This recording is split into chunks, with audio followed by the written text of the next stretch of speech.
ẹ má flag kí lẹ́ ń flag àwọn ènìyàn pé mo ń pè tàlàyé fún màmá dẹ̀ ní.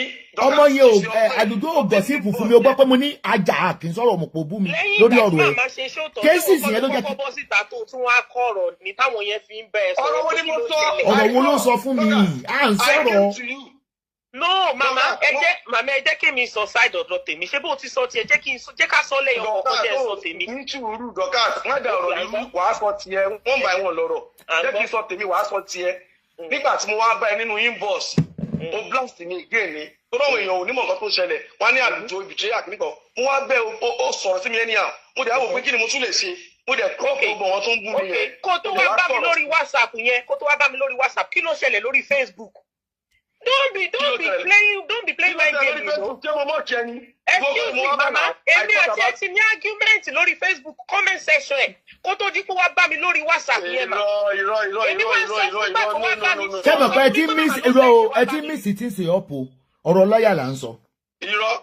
Ọ̀rọ̀ lọ́ọ̀yà là ń sọ.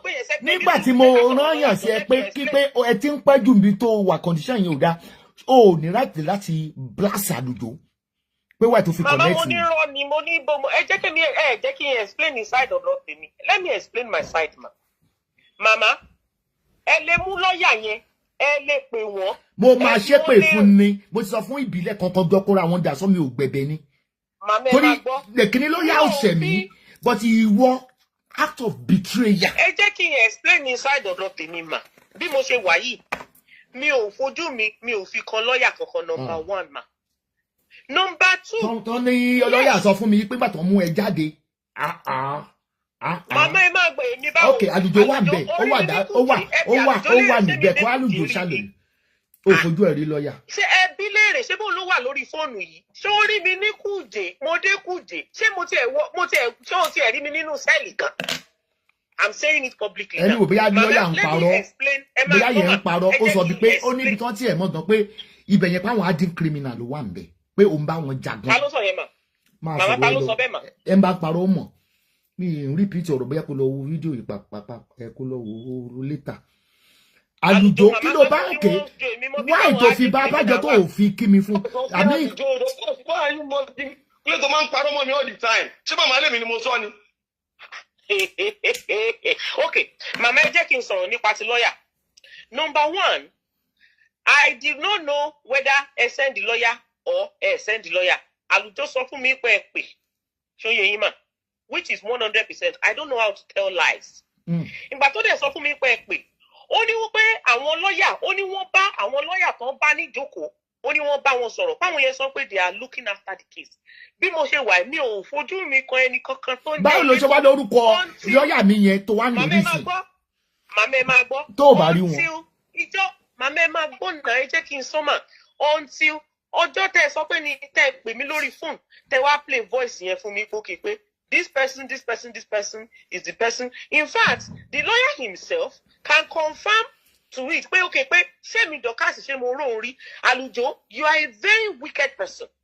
Kò wicked yìí. Àti establish yìí sìn màmá ẹ máa gbọ́. Okay lọ́yà àtàwọn sọ kí ló bú Alujo fún pé ó ṣe connect mi pẹ̀lú lọ́yà kí ló bú Alujo fún là ń sọ lórí ọ̀rọ̀ lọ́yà. Má da ẹ̀jẹ̀ lé mi lórí tó bá ti ṣe ìgbà tí ò dá. Mo ní mi ò mọ̀ kọ́kọ́ nípa lọ́yà, mo ní mi ò mọ̀ bóyá lọ́yà wá bẹ̀, bóyá lọ́yà ò wá bẹ̀, irọ́ ló ń pa. Màmá wo ni mò ń pa, irọ́ kò sẹ́yìn nìkan ni mo wà ń bẹ̀ ni. Ní sùúrù, màmá, ẹ jẹ́ kí tí wọ́n put it another way.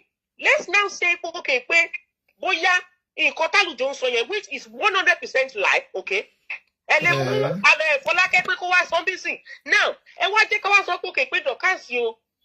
Ó wá sọrú nǹkan bẹ́ẹ̀ fún Alujo if at all which I did not mo fi ìgbésí ayé mi mo fi búra sí ẹ jọ nígbà tí Alujo wá rí pé jà fẹ́ ṣẹlẹ̀ láàrin èmi àti ó wá yẹ kó wá sọ fún yín pé Dorcas fẹ́ irọ́ you are a sick person. ọ̀rọ̀ orí bẹ́ẹ̀ yẹn kó farabalẹ̀. Why would you want them you are the one tó ń jẹ́ kí màmá máa wà upset.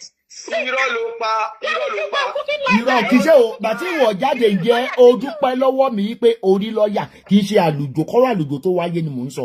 Lẹ́tà ló wá pè mí padà yìí pé àṣé ọmọ odó ó ní àwọn tí mo lọ gbá lọ okay olóòrè ni kúlẹ̀ táwọn jẹ́jẹ́ láyé ètà ni ẹ̀mí ìfẹ́ rí ẹ lórí pláfọ́ọ̀mù yìí. Mama, I never in my entire life said I saw any. Mi ò fẹ́ any ẹ jẹ́ kó rí pé mi ìfẹ́ rí any strange name here.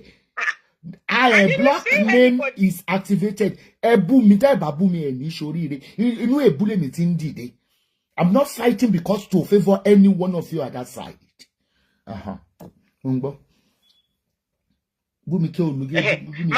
I did not see any lawyer with my eyes like this. I don't know anything about any lawyer.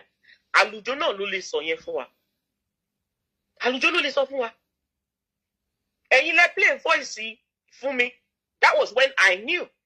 Even let's say something like that transpired. Ìgbà tó wá jáde mo á play voice yẹn fẹ́. Orí bí mo ṣe sọ pé ọmọ mi ni. Àbó kí ni àwọn tó wà ní voice yẹn?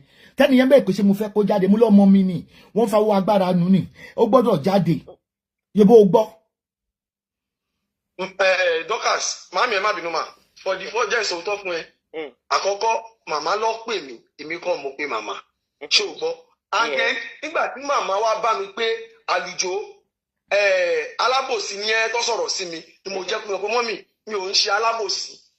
Bẹ́ẹ̀ ṣe rò wípé Dorcas báwo ṣe kọ́ báyìí sí yín kò síjọ́ tó Dorcas ni máa fẹ́ bá yín jà tí mi ní wá bá pé jọ̀ọ́ fi màmá yẹn sílẹ̀.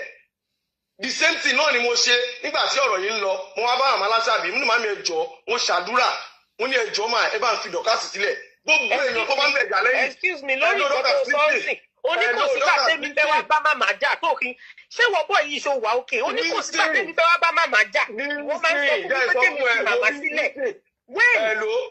Hello farabalẹ̀ kó gbọ́ kò sí anybody àti inú ọmọ ẹgbẹ́ o àti wọn tó ti bá jà o tí wọ́n máa wá sọ̀rọ̀ ẹ fún mi kò sẹ́ni tó lè fi ọ̀rọ̀ mi pé mo sọ ẹ́ láburú mo máa ń bẹ̀ ní ibùdó dá Àbújá tí wúmà kan mú petition wá onídọ̀bálẹ̀ gbẹ wúmà yẹn ni ṣé mi mo ṣe wúmà yẹn wúmà wo nìyẹn mi ò mọ wúmà ní kírìmù. Ṣé àmọ̀ ṣé do people don't know about the petition.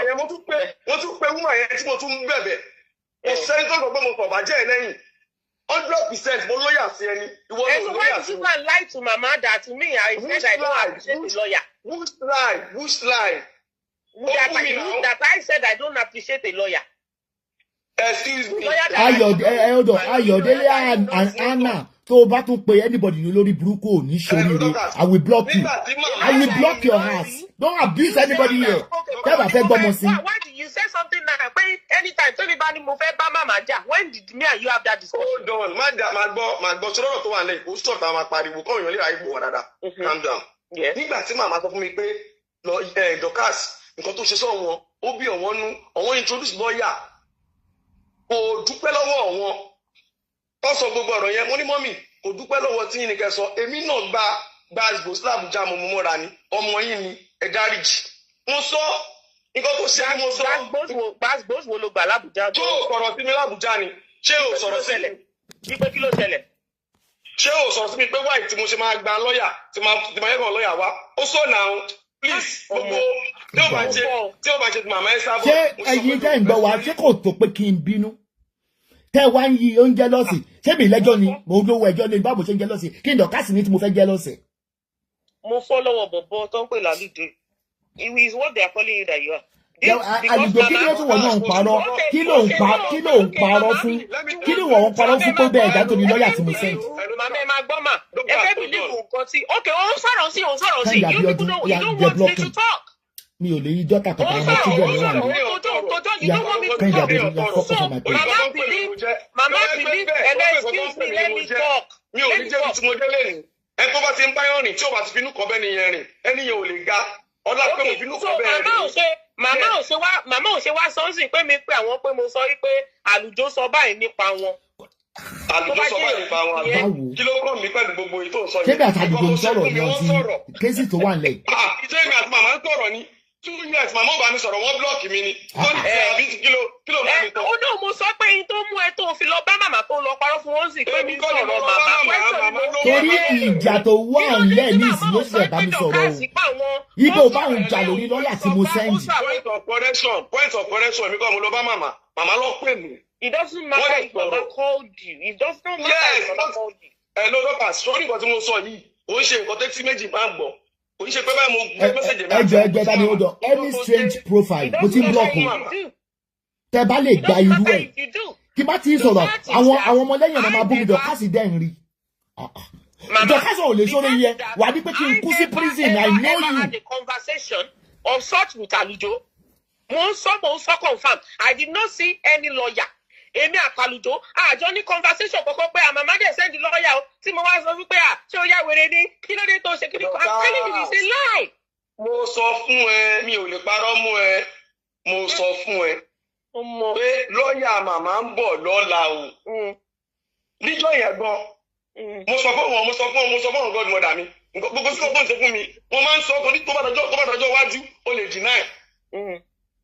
Yes. But kí ló bú o ní láti bú kí ló bú fún. Does that mean that you told me? Mo sọ fún wọn fún ààrẹ ẹ ọlọ́bù mi ó bú mi ṣé mo jọ ọmọ ìkẹrẹ ni tí ọba bú mi ní mọ̀ ni. Ọmọ. Mo ló bú mi ṣọwọ́ ẹsẹ̀ mo bá yẹ kí n sọ̀rọ̀ ọ̀rọ̀ tó ṣẹlẹ̀ ti yé wa ọ̀rọ̀ tó ṣẹlẹ̀ ti yé wa. Let me just hold on please let me just excuse me ọ̀rọ̀ tó ṣẹlẹ̀ ti yé wa let me just make this very nice and clear. Mama, gbogbo nǹkan t'Alujo sọ nípa mi, I can categorically tell you that irọ́ ló ń pa. Now, ó ti parọ́ mọ́ mi. Excuse me, jẹ́ ìsọ̀rọ̀ tó máa sọ̀rọ̀ mi ò ní parọ́ mọ́ ẹ o. Ṣé o mọ̀ pé ó sọ̀rọ̀ mi ò ní parọ́ tẹ jẹ́ kí n sọ̀rọ̀? Now, ó ti sọ nìyẹn. Màmá pẹ̀lú gbogbo nǹkan t'Alujo sọ tí mo mọ̀ ẹ́ pé ń parọ́ mọ́ mi fún ẹjọ́ ẹ má bínú mà. Gbogbo tó sọ mọ́ mi pátápátá t'Alujo sọ mọ́ mi. Ó ń parọ́ mọ́ mi. Alujo ló máa jìyà rẹ̀ tí bá play rẹ̀ ó ló máa jìyà rẹ̀. Àbí nǹkan tó ṣe. You are a liar. Àbí nǹkan tó ṣe tó máa sọ pé màmá má bínú. You are a liar. Nǹkan tó Dorcas nǹkan tó ṣe ni simple logic màmá ju gbogbo wa lọ́wọ́ bí wa lọ́mọ. Màmí ẹ má bínú ó ti parí ọ̀rọ̀ yìí. Ó ṣẹ̀ṣẹ̀ máa parọ́ nǹkan tó sọ fún màmá ẹ̀. Mo ti gbọ́. Nǹkan tó sọ fún màmá ẹ̀ 100% pure lie. Mo ti àní kó máa kọ́. Don't behave like pé o lè ṣe sorry to anybody. Máa kọ́ láti máa bẹ̀bẹ̀. Àgbẹ̀gbẹ̀ yín burúkú sọ mi ìṣẹ̀ṣẹ̀ máa ṣe sorry fún màmá mi ìṣẹ̀ṣẹ̀ máa ṣe sorry fún wọn. Nǹkan tó ṣe òun ni mo sọ. Nǹkan tó ṣe. Okay, mo ti ẹ̀ tí wá gbà mo ti gbà mi ò bínú mo ti gbà pé o mọ̀ kí wọ́n lórúkọ lọ́ọ̀yà yẹn ló wá lò láti fi sú àwọn èèyàn lórí fracas. Ṣó yẹ kó o sọ fún màmá? Màmá ló wá accuse mi. Èmi kọ́ ni mo pe màmá rẹ̀. Ó fi okùn sí ọlọ́run pé kó máa sọ̀rọ̀. Màmá wá fokùn sí ọlọ́run pé kó sọ̀rọ̀. Mo máa sọ̀rọ̀ ìgbà tó ń búlì mi. Kò rọ́ǹgì o. Jẹ́ káwọn kan wà lórí Facebook jẹ́ kó wá bá ọ̀sán láti ṣe ó rọ́ǹgì fún ẹ̀rọ ẹ̀pọ̀. Ẹ̀ló Dorcas kò rọ́ǹgì. Ọjọ́ màmá ni mo ti mọ̀ ẹ́ o. Ẹ má bínú fún irọ́. Àjẹjọ́ torí ọlọ́run ó ní lọ́kàn tó tún pa o. O tún parọ́ pọ̀ fún màmá. Màmá sọ pé o sọ wípé máa gbọ́ o tún parọ́ kò fún màmá. Màmá sọ pé o sọ wípé èmi wá sínú inbox yẹ èmi wá sọ pé kó o máa bọ̀ lọ́dọ̀ mi nínú donation. Yes or no. Yèyí àṣà ló sẹ́ǹdẹ̀ wá sọ́nọ̀dọ̀ mi o. Mi ò lò ẹ́rí fọ̀ mẹ́nu rẹ o. Dorcas máa gbọ́ sórí àwa àwọn òun parọ́ bọ́rọ̀ ṣe jẹ́ lélẹ̀. Mo rántí lọ́jọ́ náà lọ́hùn. Ó ń ṣe program. Ó wá ń bọ̀ àwọn ọmọ ẹgbẹ́ ẹ̀ sọ̀rọ̀ pé bàbá Alujo yẹn níbo ló wà kìtì ẹ̀fún lówó kan kó lọ fi jẹun. Bó ṣe wà yìí mo nítẹ̀ lọ́rùn pẹ̀lú ìkọ̀tọ́ lọ́ọ́ máa ṣe fún mi. Àdúmì mi ló ń gbé péjì mi wá sọ́dún ẹ̀ on comment wọ́n ìwà láyé wọ́n lè sọ. Yẹ̀yẹ̀ àṣà. Ìgbémi àti ẹ ṣe excuse me gbémi àti ẹ ṣe mọ́ra nìyẹn kò ṣe pé ó wá bá mi orí social media yẹn náà láti mọ́ra wa. Okay, so something that mo ń sọ̀rọ̀ lórí social media but mama said you said I came to your inbox. Mama lè sọ̀rọ̀ náà àgbàlagbà níwọ̀n. Wọ́n lè bẹ̀bí púùlì lẹ́ẹ̀jẹ̀ náà. Yes, àgbàlagbà níwọ̀n kọ́ tẹ̀mí bá sọ ni màá ní mú sọ. Èmi kọ́ ni mo sọ yẹn. Yín ò tí ẹ ń ṣe bone of contention. Kí sọ́rí ìwọ ló kàn fẹ́ gbé ẹ fi àjẹ létò. Because tẹ́ o bá ṣe nǹkan fún yàn tí o bá appreciate ẹ̀. Tó dẹ̀ tún bí pé wàá máa sọ pé you can't tell me, you can't ṣe kinní kan. O ò lè lágídí pẹ̀lú mi Dorcas. Agídí ọmọ ìyá ọ̀tá ó yàtọ̀ sí ti ìyá rẹ̀. Mi ò mọ ẹni tó ń jẹ́ elétò. Mi ò ní any dealings with that person. Okay, àwọn lẹ́tà kan tó jáde, àwọn prosecution letter ti elétò tó ń ṣiṣẹ́ fún ẹ̀yẹn báwo ló ṣe jẹ́? Tí mo gbé sórí wọ́ọ̀lù. Mama, ẹ jẹ́ kí n sọ kan fún yín. There are some, look, like for example, nígbà tí mo wà ní Èkó, when we were doing issues in Lagos, there were some lawyers that came I don't even know where they came from. A lady lawyer came, a man lawyer came. So maybe they were employed by some of the fans. Ìgbà mi, màá rí lawyer, mi ò mọ̀ wọ́n. I don't know where they, like lawyer tó wá bá mi lẹ́kọ̀ọ́, wọ́n lé 15. Maybe somebody else is starting or talking to a little. I don't know, on my behalf. People were fighting on my behalf. So many times, a lot of people will fight on my behalf. I don't want to mention their name. I don't even know anything about it. Mi ò mẹ́lẹ́tò rí, mi ò rẹ́lẹ́tò rí. Àlùjọ ṣé ó mọ elétò tú mi àbí ó mọ tú mi? Ṣé mọ̀ pé lọ́ọ̀yà mi ni? Maybe somebody employ him, not directly from me. I don't know. I don't know anything about it, ma. Mi ò rí elétò kankan ní Abuja. Alujo ò sọ fún mi pé elétò kankan o. But nígbà tí mo play voice note yẹn fún ẹ, ojú pẹ́ náà olórí wọn ló wú fèmí. Yes, because I didn't say pé mo rí wọn because I did not see anybody. Báwo ma ṣe sọ? There was one sọ pé ojú pẹ́ pé má tí mo sọ pé ṣe olórí wọn. Wọ́n tó fi dúpẹ́ lórí tó rí. Voice message tẹ play fún mi mama. Òun ni mo ń ṣe thank you lé lórí the voice message. Òun ni mo ṣe show after ìgbà tẹ play voice message yẹn fún mi.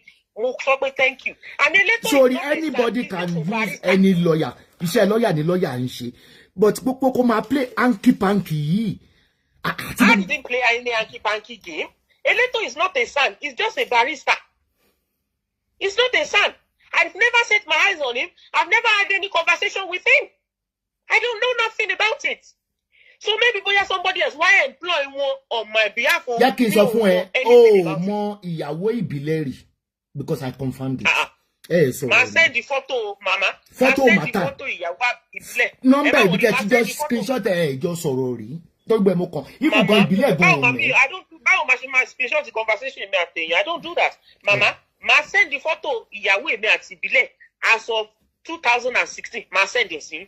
Ma lọ sórí old Facebook mi. Okay. Ma send it sí. Okay, that's number one. Ẹ ti jọ sọ̀rọ̀ mo ti gbà bẹ́ẹ̀. Ṣé ó lẹ́tọ̀ kó lo photo. Ṣé ó lẹ́tọ̀ kó why tó fi lo photo jẹ́ kì ṣe Fracas show tó fi lo kíní. Mama, ọjọ́ tí mo ṣe show yẹn, the show is still on YouTube. I use all the vendors. Hello, ma. I use all the vendors' profile picture. And I'm not the first person to use that. Ẹjọ́ wà nínú ẹgbẹ́ ni tó fi lò. Ó fẹ́ ṣe Sisi Alágbo. Kí ni photo ìbílẹ̀ ní ṣe pẹ̀lú spring kíní tó lò? Mama, all the people that I'm advertising for are the people that I put on that screen to show their contact details, which I do normally. But wọ́n gbé advert fún ẹ. Everybody else. Wọ́n gbé advert fún wọn sanwó advert fún ẹ. Pepper dem gang tó máa ń ṣe yẹn ni. Èmi ò ní ìdí owó advert. I say it on Facebook all the time. Why tell me o ṣe máa promote Jẹ́kì? Like the way we operate is different. And you only have to promote Jẹ́kì if you don't want to promote Jẹ́kì. The way I operate is different. I know ìyàwó ìbílẹ̀. But still no. Ọ̀rọ̀ jagba lọ́tún jagba ló ń ṣe kò sí nǹkan kan is just jagba. Nígbà tó ṣe pé mo bá ìbílẹ̀ sọ̀rọ̀ tí ìṣe pé mo gbọ́. Kò bẹ́ẹ̀ sọ̀rọ̀ rí ó ti sọ ó búra pé òun bẹ́ẹ̀ sọ̀rọ̀ rí. Is it going to be a plus for ìbílẹ̀ or a minus if I? But jagba ló ń ṣe pepper dem ọjọ́ kò ṣọ́bíẹ̀tì fún mi ẹ má fọ you can advertise for anybody. Kí ni mo dẹ̀ sọ ṣé mo ní kó máa advertise mi yóò máa advertise mo ní máa lo fọ́tò rẹ̀ fún Fracas ó ń ṣe ṣọ́ àwọn Sisi Alágbo ó lo fọ́tò ìbílẹ̀ what an insult jẹ́ òun ni mo lọ Ọlábànjí fún fọ́tò yìí. I never put up any update about kókè pé kọ́ máa fọ́. Ṣé o sọ yí pé you can put Dorcas òun pé ìṣẹ̀mọ̀ pé wọ́n ló máa ń parọ́ tẹ́lẹ̀ ní ṣẹ̀ǹgẹ́ẹ̀tì. Ìbílẹ̀'s advert ṣẹ́rí Ìbílẹ̀'s advert will always be on my Kò platform. sí tó bá di kárí kàpọ̀ ló ń yé mi náà máa ń gbé ṣebí kan mo gbọ́ Ọlábànjí fún ẹni mo ní kó máa advertise ni. Ṣebí kan mo gbọ́ kó máa sọ wípé o ti mọ̀ wọ́n ti pẹ́ o ti yẹ kíní kan ti pẹ́ yẹ stop lying. Wọ́n dẹ̀ ní pé òun rọ́ọ̀tì níbi tó wà. Wọ́n ìyàwó mi ló ṣe dìde tó pè lọ́rẹ̀ kó ṣe dìde.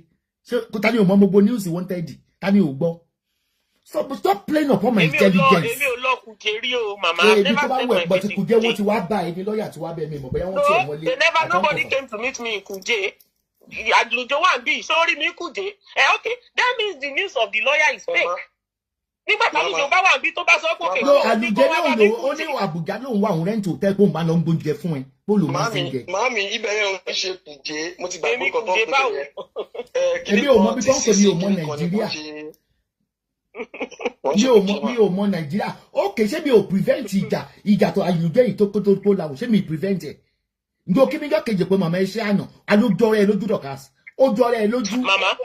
màmá kò sí ìjà kankan tó wà láàrin mi àtàlùjọ Àlùjọ ló dẹ̀ wà ń bí ń sìn tó bá ní ibi because like there are some narratives Àlùjọ ní òwú ẹ̀ lọ́wọ́ Àlùjọ ti da ìwé ẹ̀. èmi ò lè gbé jáde àwọn tó máa mú ṣẹjọ́ lòun wá ṣe pé wọ̀wọ̀ lówó ẹjọ́ Àlùjọ ò lè àwọn èèyàn tó ti fọlọ́pàá tírẹ́tì pé wọ́n ọlọ́pàá máa dá sí. ta ló máa fọlọ́pàá tírẹ́tì nẹ̀. ọmọ ó sọ lórí láìsọ ẹ̀ nà ó sọ nà ṣó ò sọ bẹ́ẹ̀ ni ó lè máa jáde police station ta ló máa gbé jáde àwa mọ lọ. ṣé tí màmá bá sọ pé mo send nǹkan sọ́wọ́n pẹ̀lú iye ọdún tájọ fi rìn ṣé wọ́n lè gbàgbọ́ pé mo lè ṣerú ẹ̀. o lè ṣe eléyìí tó ṣe ń sìn ká ti gbọ́ ìwé wa. nǹkan tí mo sọ nìyẹn pé wọ́n fún ara ẹ̀ o trust ara ẹ̀ èmi nígbàgbọ́ nù wọ wọ́n máa sọ̀rọ̀ wọ mo máa dúró síbẹ̀. tí bá sọ pé mo máa dá nǹkan síta èmi rí ìkọdù Àlùjọ náà ó kọ̀ǹfàmù ẹ̀ náà.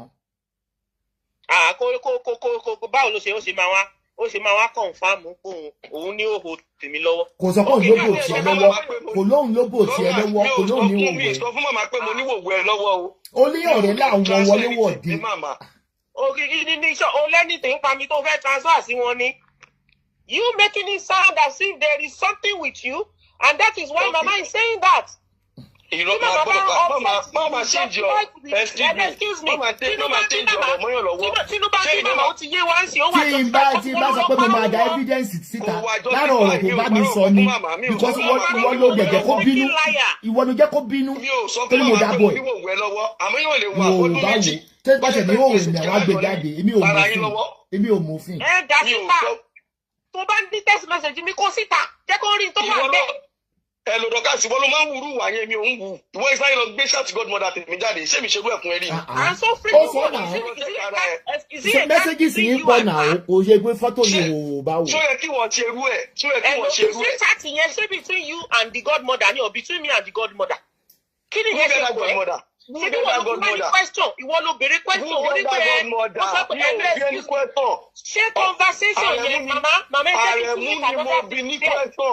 It's not you. Àrẹ̀mú ni mo bí ní question. Mama, ẹ jẹ́ kí n tún sọ nǹkan kan mà. Godmother mi jáde wá burúkú ni. Mama, ẹ jẹ́ kí n tún sọ nǹkan kan mà. Ṣé ní conversation tí mo fi hàn kò ń ṣe láàrin èmi àtàlùjọ no èmi àti mọ́mì conversation yẹn ti Àlùjọ ló mọ̀ wọ́n tó introduce ẹ̀ sí wọn. Ó introduce ẹ̀ sí wọn. Nǹkan tó ṣe ò dáa Dorcas ò dáa. ó ní tó tún wọn sí ẹni.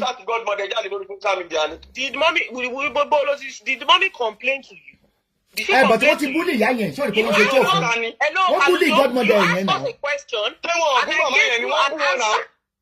Wọ́n bú wọn lórí social media. Ṣé wọ́n ti rówó?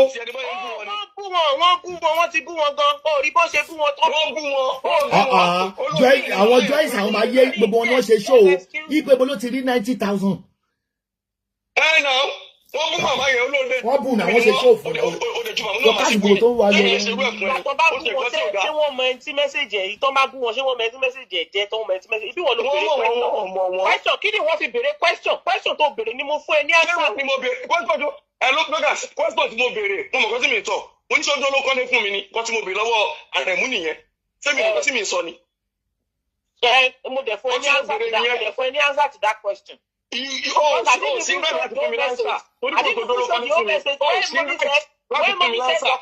The only reason why tí mo ṣe help Alujo is because of you. I don't know him from anywhere. Ṣé bẹ́ẹ̀ ni I can do that well. Èmi ni mo pe màmá yẹn lórí phone tí mo jẹ́ kó bá wọn sọ̀rọ̀. Màmá wà bá mi pé tó ń pé ẹgbẹ́ ìwọ̀n ọmọdé ni mí. Jẹ́ ẹ lọ jẹ́ kí wọ́n létí. Social media no dey forget. Jẹ́ wọ́n létí.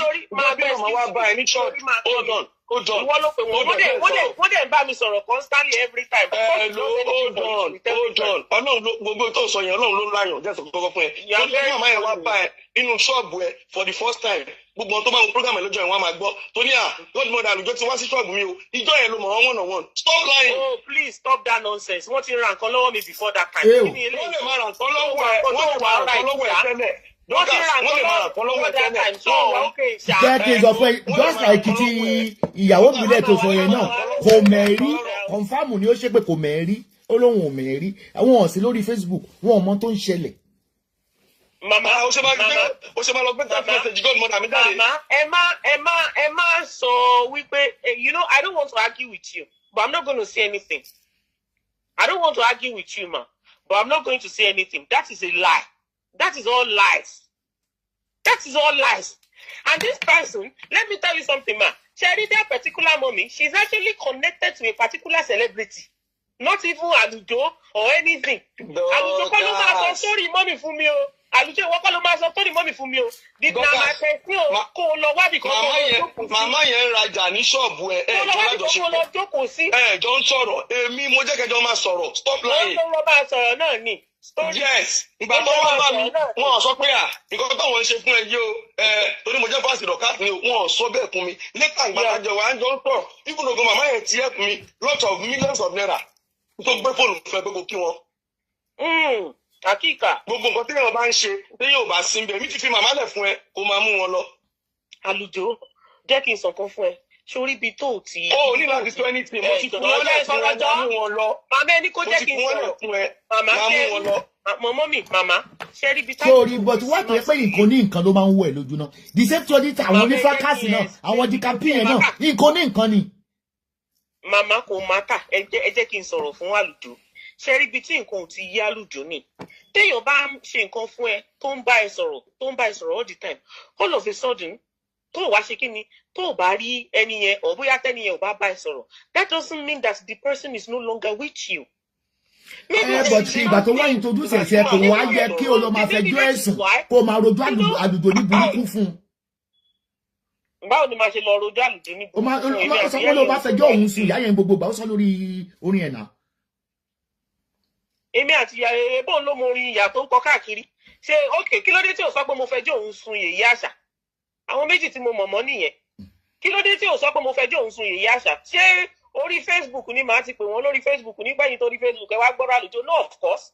Because ìyá àṣà ò sponsor rẹ̀ bẹ̀rẹ̀ mọ́ ní ẹni tó ń ràn lọ́wọ́ torí mẹ́sẹ̀gì tó gbé jáde yẹn gan ebi gan lè tẹ̀ sí ẹni tó ní mẹ́sẹ̀gì yẹn lójú wípé money laundry ló ń ṣe because ó fi kíní yẹn gan fi implicate issue because àwọn yẹn wò pé bọ́ọ̀lù yẹn ṣe máa kó $90,000 fún yàn 90 million. Mama, it doesn't matter because Mama, it doesn't matter. Ibi tá ti rọ́ọ̀dẹ̀ ní ọ̀dẹ̀ ní ìdọ́sìn matter. Ibi tá ti rí mi tí ń bò òtúpọ̀ aráyé oní ìdọ́sìn matter. Sọ́lẹ̀ ṣe rú ẹ̀ fún ẹni. Níbo làṣírí tí ń bò tó ṣe bó báráyé. Èèyàn tó bá ṣe bẹ́ẹ̀ yẹn ìka èèyàn ló máa ń ṣe bóyá ṣe ẹ̀rọ káàsì ìka èèyàn ló máa ń ṣe Ọlọ́run àwọn ọlọ́run kan tí mo fi bẹ́ẹ̀ lò ìka ni ẹ́. Because àwa wá obìnrin yẹn everybody ló wá yí pé ta ni ẹni tó ń kó 90 million fún yàn. Èèyàn wà náà. You know you are so corny. You are very corny. If mommy doesn't want me to know what she's spending on you, why does she tell me? She won't tell me now. But because she's loyal to Dorcas. Tọ́ba wá sọ fún ẹ ṣo lẹ́tọ̀ọ́ láti wá gbé jáde torí Facebook. Kò tí mò ń bẹ̀ lọ́wọ́ ẹ nìyẹn. And so fucking what? Just imagine the way wo ń sọ̀rọ̀. Wọ́n ẹnì kan ló mọ̀. Bí wá léèrè Àlùjọ, ó ní mo fún ẹ ní ànsá ẹ̀.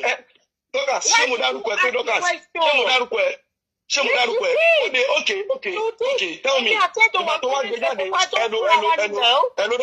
ẹnu Dorcas hold on. Ìgbà tó gbé mẹ́sẹ̀jì jáde, ṣé ojú ló dáwọ́ fún mi lórí platform pé ẹjọ́ afẹ́ dáwọ́ fẹ́sẹ̀ kí o afẹ́kọ́lé fún ọ. Nobody needs to dáwọ́ fún ẹ.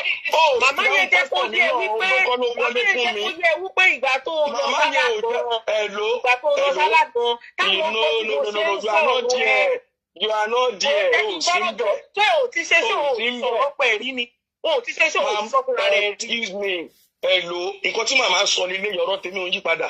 Màmá ní báwọn ṣó tó ti ṣe síta wá. Hello, màá tún kọ́ bí ìbàjẹ́ mi lè máa gbọ́ ọjà ìtún sọ ẹbí ó sọ̀rọ̀ méjì. Màmá ní Àlùjọ ọmọ gidi ní ẹ o. Ọ̀wọ́n rí gbogbo bó ṣe dúró ti Dorcas. Lọ́wọ́n ṣe bí pé àwọn ọmọ yẹn ọmọ gidi. Dẹ́kun wá bá mi pé Àlùjọ bí ṣe wà yóò retí mi ṣe fún ẹ o. Owó yìí o, ọmọ ojú ni mi o, mo ń ṣe o torí Dorcas. Wọ́n lọ́wọ́n rí mi torí pé mo ṣe dáadáa, mo dúró mi ò dalẹ̀. Ìyá tó wà ń bẹ̀ náà. Ẹ má wọrí mo ń block yín ẹ má wọrí. A ti rí otherwise nsìn which is your true colour. Àwọn ọmọ ojú yẹn mi ìfẹ́ rí níbi tí a ti pín ìyá mi ìfẹ́ rí yín lórí pláfọ́ọ̀mù yìí. A ti rí otherwise nsìn which is your true colour. Ebú mi kò sí lọ́wọ́ yín, ebú mi kò sí lọ́wọ́ yín. Ẹyin nìkan kọ́ lẹ ní wéèrè.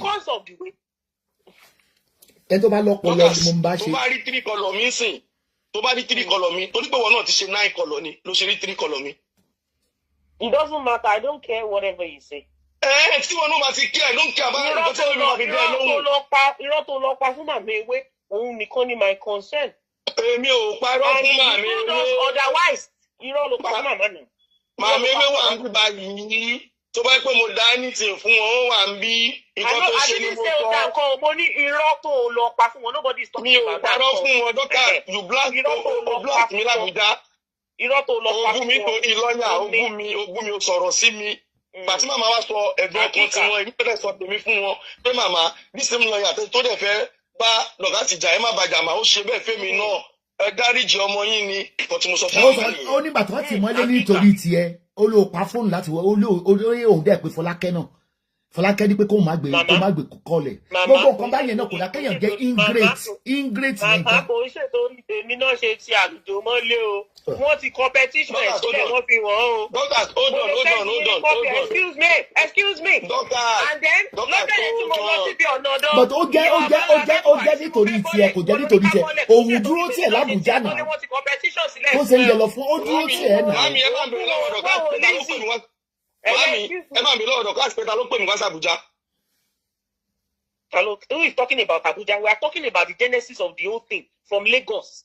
Èmi kọ́ ni mo invite ìtorí tèmi kọ́ ló fi mú o ìtorí tèmi kọ́ ló fi wọ́n fi competition sílẹ̀ tó ti ń wá ẹ tẹ́lẹ̀ ìwọ gan sọ pé wọ́n ti wá ẹ ìwọ gan lọ́kọ́ ok o rí petition tó kọ fún ẹ ṣé o dáhùn sí petition tó kọ fún ẹ ni.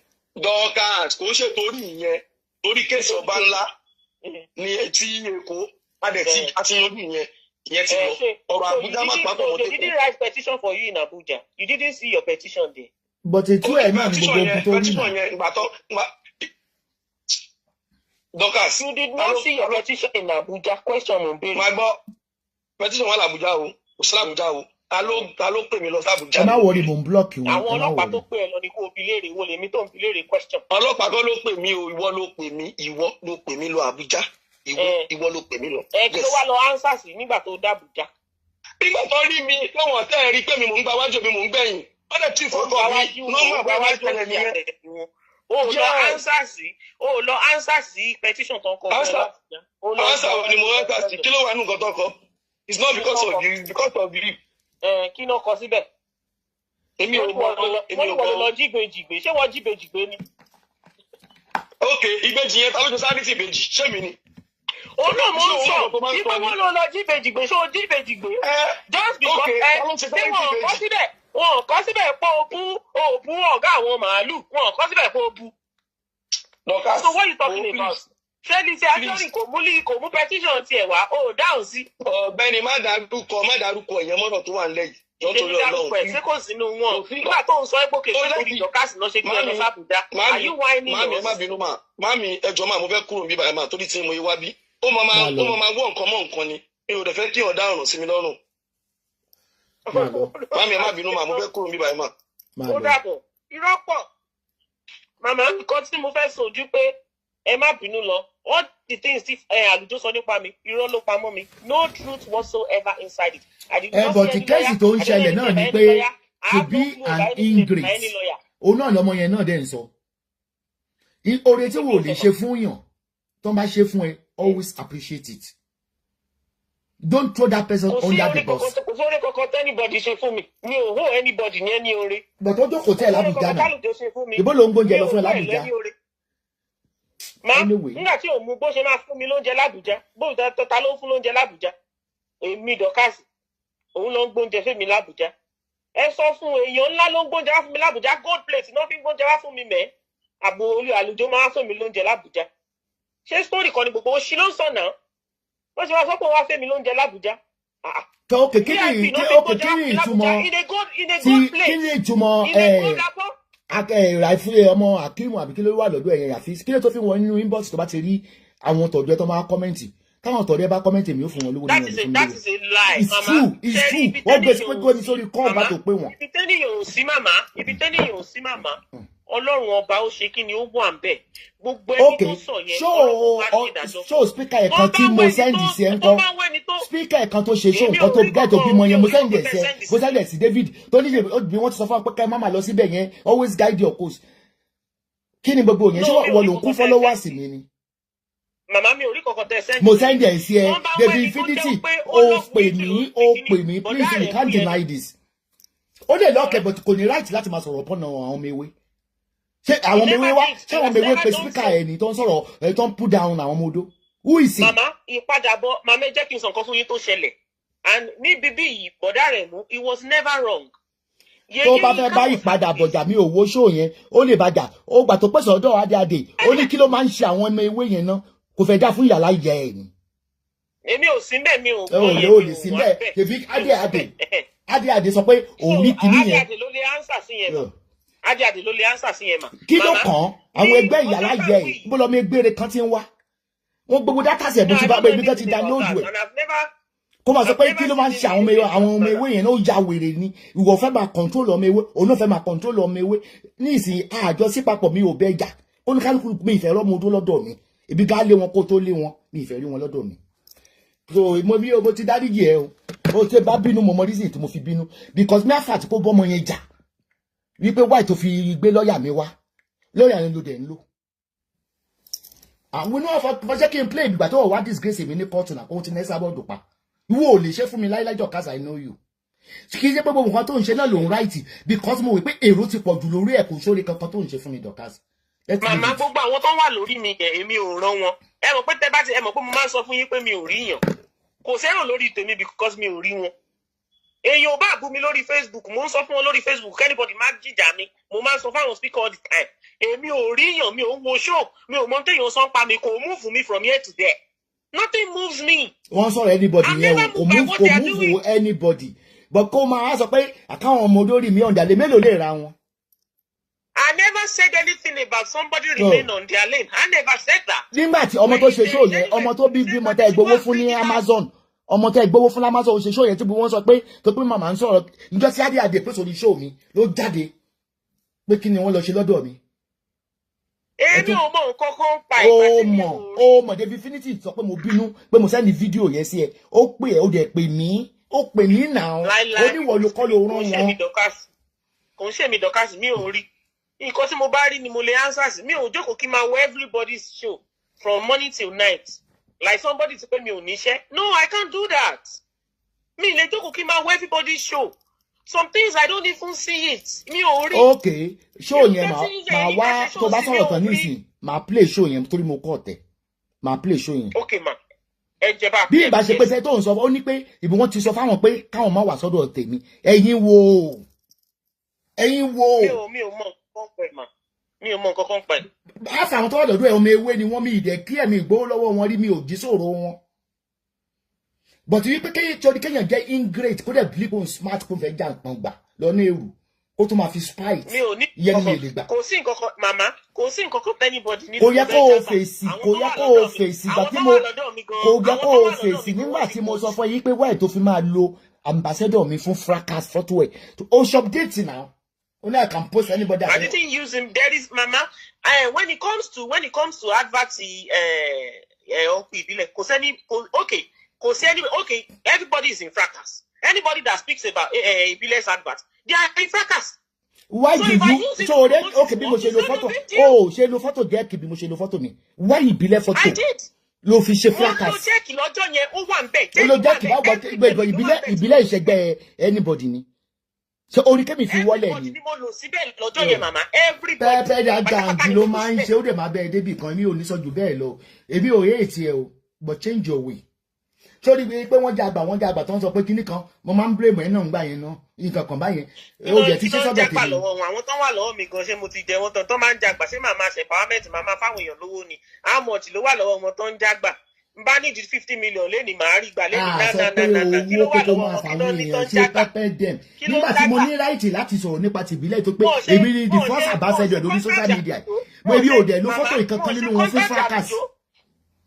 Màmá wọn ò ṣe contact Alujo ńgbà tó wà lọ́dọ̀ Lizzy wọn ò ṣe contact ẹ̀ kan fún ní 90 million. Wọn ò ṣe contact ẹ̀ kí ló mú tó ń rí ńgbà yẹn tó fi wá dí pé ìgbà tó súnmọ́ tó bá yá a máa rẹni tó àárí ẹni tó ṣe money laundry náà ni ọmọ pé tó ṣe yẹn tó fi rí dínkù rẹ tàbí pé àwọn tó ń jí owó ìjọba ló wà lọ́dọ̀ ẹ̀ ni. Mama, that woman is not into money laundering. Lóko 90,000 90 million fara àtà. Kò kò ṣe èèyàn tó ń gbé Nàìjíríà ṣe business woman o. lóko 90 million gbé Nàìjíríà o. lórí ọ̀rọ̀ fracasi. Why not? Lóní 90 million. Màmá ṣe rí gbogbo àwọn owó yẹn lọ́wọ́ níwájú àwọn kan kò mean anything. Mo ti lé níyàn tó single-handedly gbé 60 million naira fún mi rí. Kò sí nǹkan kan tó wà ń bẹ̀. Wọ́n dẹ̀ máa investigate kò sí nǹkan kan tẹ́ máa bá ń bẹ̀. They are philanthropists. They are philanthropists. They are not criminals. Ṣé o kò tún ṣe nǹkan kan? That woman is not a criminal. She's based in London. O tún ṣe gbà tó ṣe ṣó Ó ṣe wà yẹ. yẹn. O mọ̀ ọ́ ní àwọn kan fẹ́ gbowó fún ẹ, ó nítorí tèmi ni. Ní wọ́n ṣe gbowó fún ẹ, ó sọ̀nà. Ó láwọn ó nítorí tèmi ni wọ́n ṣe sá fún ẹ. Mo ṣe sọ pé kó ní kálukú máa lọ́wọ́ sú ẹ̀ ṣé òun tó bá ń sọ ni. Tó ní it's because of nígbà tó mama. rí pé mo máa ń post màmá ẹ máa gbọ́ máa nígbà tó rí pé mo máa ń post receipt owó wọ́n gbórúkọ mi lọ sí EFCC náà. EFCC investigated me. I have EFCC certificate. Ìyẹn kọ́ ni mò ń sọ o ṣe show the last week o sọ only because of mama everybody that want to help you dey run away from you. Nto sọ nìyẹn. I never said anything like that. Ta ló fẹ́ mi tó máa sá torí tèmi. Kò tiẹ̀ máa tà. Ta ló fẹ́ mi tó máa sá fún mi. Jẹ́ tó bá pè mí náà wàá máa sọ pé torí tèmi wọ́n ṣe ń fìyà jẹ. Ṣé èmi ń ṣe charity ni? Kí ló kọ́ mi pẹ̀lú kéèsì ìyá àbèjì? Mama, mo send yín ẹ wò. You can display. I can come and display that petition. I sent it to you. Ẹ̀yin lè display fúnra yín. Your name is there. Oní kéèsì tèmi ló ń jẹ́ kínkínní. Èmi ilé ní kéèsì pẹ̀lú Nigeria government. Mo máa ní kéèsì pẹ̀lú wọn tí máa fi kú ni. But kí ló ní ṣe pẹ̀lú tèmi pé torí wọn ṣe incapacitate. I only told you what I saw inside their petition in Abuja. Ó ní wọ́n kọ́ commission petition ó send ẹ̀ sí mi mo rí. So, and I said to you that sorry nǹkan tó kọ síbẹ̀, wọ́n kọ síbẹ̀. Wọ́n ní pé lọ́jọ́ kan kíní kan wọ́n sọ pé I don't know if it's that you gave me money or something or whatever. Yeah, ìgbà tí mo wà Nàìjíríà. Wọ́n ní pé kíní kan mo sọ gbogbo ẹ̀ fún yín. It's inside the petition. I sent it to you. It's there. I only explained to you. Ó ní wọ́n kọ fake petition pé mi ni mo kọ against you. Màmá ń wà lọ́wọ́ yín nǹkan tó wà. Ó send ẹ̀ sí mi. Ó ní pé mi ò address ẹ̀ mà tó send sí mi torí mo kàn mọ̀ pé wọ́n ya wèrè ni. Torí mi ìbá wọn ṣe. Pé mo kọ petition fún ẹ ni wọ́n ṣe mú ẹ mọ́lẹ̀. Wọ́n dárúkọ yín mọ́. Bó sórí gbogbo yẹn ni tó bá ti jẹ́ kí n kọ ọgbọ́n tó yẹ kó kọ́ nínú gbogbo tó ṣẹlẹ̀. Next time téèyàn bá ti ṣu sápẹ́. Tẹ́nìkan bá sọ pé òun ò fẹ́ sọ̀rọ̀ èmi pé Àlùjọ pé àwọn ọmọ lẹ́yìn ẹ̀ wọ́n ń ṣe update fún torí illiterate ni wọ́n. Every little thing, but you want to update. Oh, we're going to because you never caution them. So you must caution. I didn't do the war. Ẹni tí mo bá rán kó lọ update rí tí kò bá jáde kó wá sọ pé mi mú ràn kò ní dá fún. I don't do I have time for this. Ṣé mi rí update kan ni? Ṣé mi rí update mi? I don't dey see anything. Èmi ò ní nǹkan kan tẹ́mi ń bẹ̀rù fún because mi ò ṣe anything tí ò yẹ kí n ṣe. Tó bá pẹ́ mo ṣe nǹkan kan tí ò yẹ kí n ṣe sí yẹn, hey, I have not done anything I'm not supposed to do. I am within my rights. Nobody, I have not done anything wrong at all tí mo ṣe wà. Mi ò ṣe nǹkan wrong. Nothing. Mi ò lè sọ fún anybody pé kó lọ bú yín. Ìtorí títí yín ni mo ṣe lé Bolivie. Mo dìde ìgbésẹ̀ pè ní. I don't know anything about all those people. You know? I don't know anything about all those people. So, anyway, I don't know anything about all those people. Nígbà tí mo dábọ̀ ẹ̀ tí mo bú gbogbo blame lé Alujo kò yẹ kó jáde ní ọ̀kejì. Thank you. Ẹ ṣe àná ni torí mo ìfẹ́ kí gbogbo yẹn ni gbọ́yọ́pọ̀ yẹn ni kó jáde. No, màmá mi ò lè ṣe thank you ẹ ṣe àná nìkan. Màmá mi ò lè ṣe thank you ẹ ṣe àná nìkan because mi ò lè máa wò kéèyàn máa parọ́ mọ́ mi. Báwo máa ṣe máa wò pé káàdì máa mẹ́rin tí mo ní pé kó bẹ́ẹ̀. Kò tí ì sọ nǹkan kan gbà yẹn náà. Bó ṣe lè wọ́n ní àlọ́ tún jáde màmá ó jáde after that ìgbà tẹ́ ní kó bẹ́ẹ̀. Ó ṣe rí mi pé ò sọ̀rọ̀ náà. Ó ṣe show ẹ wà lórí kíní ìkorò. Ó ṣe show after show yẹn ni mo wá reply sí pé àṣẹ bí màmá ṣe bá wa settle kíní èwo tún ni show wèrè show yẹn òun ló prompt jáde tí mo fi down lóhùn padà pé kí ló ṣẹlẹ̀ ṣé màmá bẹ̀rù Alujo ni who is Alujo ṣé kí ni ọ̀ṣẹ́ tó ṣe jẹ́ kí ni. update yẹn gbà tó send ẹ̀ sí ẹ kò tí ì jáde ìwọ ló fa gbogbo wàhálà tó wà lẹ́yìn. Màmá tó bá pẹ́ ńgbà tó send update yẹn ó sọ pé Mama Esabod said I should send Alujo before that update ó lò jáde fún òun rí kó ti wọlé padà. Mo ní tó ṣẹlẹ̀ kan nìyẹn èmi àti ẹ ti jọ ní argument máa ní sùúrù jẹ́ kí n sọ̀rọ̀ kó tó wọlé o èmi àti ẹ ti ní argument lórí comment section lórí Facebook ó sọ pé àwọn kan update fún mà ṣó yẹ yín mà èmi wá kọ update mo wá kọ comment sórí comment section ó sì wà ń bẹ̀ mo ní ò ṣe tẹ live chat kó lọ máa bú wọn jẹ. Exactly àfojúdi nìyẹn. ó wá sórí WhatsApp. àfúrá ìdí wo òfin sọ pé kọ́ máa update fún o ti sọ pé kọ́ máa update fún. Mama, ẹ lọ wo orí post ẹni tó sọ update yẹn, comment mi wà ńbẹ̀. Mama, ṣe rí gbogbo àwọn tó sọ pé mo tún live chat fún Dorcas alábòsí ni wọ́n. Mi ò tún live chat kankan. Mọ́mì ìgbà tí mo wá bá yín tí Dorcas bullshit mi, mo wá lọ gbé comment tọ́wọ́n pípọ̀ yẹn fi ń blog mi. Mo wá sọ̀rọ̀ síbẹ̀. Ọ̀rọ̀ yẹn is just like 4 minutes. And then nínú ọ̀rọ̀ yẹn àwọn tó bá lọ gbọ́ ìwà lórí page mi. Wọ́n ní jọ̀ọ́ please Dorcas. Bá mi bọ́ wọn pípọ̀ yìí tó ń blog mi tó ń sọ̀rọ̀ burúkú fún mi tó ń bú mi bá mi bá wọn sọ̀rọ̀. Do I have control over what people do on their wall? Ó ní control lórí wọn. Àrẹ̀mú is your friend. How the fuck do I have control over ṣé what èmi ò bá Adédèjì ṣé mi ò call her out sí ẹgbà tó ń ta sí ṣé mi ò call her out pé ó stop ẹ. Ó ní control now. Táyà Àrẹ̀mú ò tọ́ ọ̀rẹ́ ẹ̀ ni. Báwo kí ni problem ẹ pẹ̀lú Àrẹ̀mú tó ń pariwo gan? Kí ni problem Mi ò ní problem pẹ̀lú ẹ̀. Mi ò ní kí ló problem. ṣẹlẹ̀? Ìtukùtù tó ń tú kiri tó ń sọ̀rọ̀ mi tó ń comment ni mo pro. Okay, so ṣé mo wá lè lọ mo ṣé kí n lọ fi áńkọ̀fù dì wọ́n lọ́wọ́ mu ni pé má kọ́mẹ́ǹtì o am I the one with him? Tí o bá lè fi áńkọ̀fù mú wọn, o lè bọ́ sórí platform ẹ pé ẹjọ́ o anybody o. Did you abuse him? Did you abuse Boda Remo the day before he's making that comment, yes or no? Níbo ni mo ti bú? Lọ́kàn báwo máa ń parọ́ báyìí? Kọ́ni fún wọn gbà tó kọ́ni fún wọn padà. Ọjọ́ lómi. Àlùjọ tó kọ́ni fún wọn gbà tó kọ́ni fún wọn padà. Wàá tẹ̀ máa sọ fẹ́ gbọ́ nìkan ló mẹjọ́ rò. Ìyọ̀ ń bú mi, ó ń búlì mi. Ẹ̀sọ́ tẹ́bájọ́ búra yín tẹ́jọ́ búlì ara yín máa gbọ́. Tẹ́bájọ́ búra yín tẹ́jọ́ búlì ara yín. Lọ́dọ̀ gbẹ́dọ̀ kan sá Dorcas. I don't know him. Ẹ̀sọ́ kí ni yẹn ṣe wá pọn Dorcas? Kí ló ṣe kàn mí?